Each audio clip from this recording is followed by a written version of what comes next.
তো গল্প হলো যে সমস্ত পাবলিক যারা আমার সাপোর্টে ভিডিও বানাচ্ছে তাদেরকে মন থেকে ভালোবাসা থাকলেও সবাই ভালো থাকো, সুস্থ থাকো। হ্যালো বন্ধুরা, তোমরা দেখতে পাচ্ছ রাজারামপুরের একটু তোমরা থামনেল থেকে বুঝতে পারছ, মানে বড় ভাইয়ের চ্যালেঞ্জটা ডিলিট হয়ে যায়। তাই বড় ভাই কী বলছে শুনুন।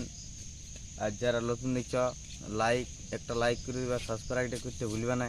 তাই নতুন ভিডিও দেখুন কী করে চ্যালেঞ্জটা ডিলিট হয়েছে। বড় ভাইয়ের স্ট্রাইক লেগে গিয়েছিল সলঞ্জারু, মানে ও রাজা, তুমি রাজা হতে পারবি না পুরুলিয়াটার, ওইটা তুমি ভুল কথা বলেছি। পাবলিকে তোকে এখন কমান দিতে পারে, কিন্তু তুমি ওইটা ভুল কথা বলেছি একদম। বড় ভাইয়ের চ্যালেঞ্জে জবাই হিসেবে বন্ধুরা তোমরা সবাই একদম সেই লেভেলে সাপোর্ট করবে আর সাপোর্ট করো আমাকেটুকু। আর ভিডিওটা আনেছি, বড় ভাই কী বলছে শুনুন, ভিডিওটা স্টার্ট করছি। আছে তো বড় ভাই সবাইকে গল্পটা বলে দিয়েছি যে দেখো, স্ট্রাইক আমার আগের দুটো ছিল, সেগুলো অটোমেটিক বাদল পাল মারিয়েছিল, ওয়ার চ্যানেল থেকে স্ট্রাইকগুলো এসেছিল। তো ওই দুটো ছিল, মাথাতে আমার একটা গল্প ছিল না যে এরই আমি পুরো ভিডিওটা ঠিক করেছিল, কিন্তু এক জায়গায় তো 10 সেকেন্ড বেশি দিয়েছিল, তার লাগে স্ট্রাইক মারি দিল। কেন বলো তো, দুটা স্ট্রাইক এসেছে, একটা ওর র্যাপ সংটাতে আর একটা যে দেখবে ইনস্টাগ্রামে তুলসী মালা পরে যে ভিডিওগুলো বানায় ওর ভিডিওটাতে স্ট্রাইক পড়েছে। দুটো স্ট্রাইক পড়ে গেল। তাহলে তো আমাকে ইমেল করলো ইউটিউব কোম্পানি থেকে, বিশেষ করে যে তোমার স্ট্রাইক পড়েছে, সেটা যদি 7 দিনের ভিতর কোনো কিছু করতে না পারো তাহলে আমরা 90 দিনের জন্য তোমার চ্যানেলটা ব্যান করে দেবো।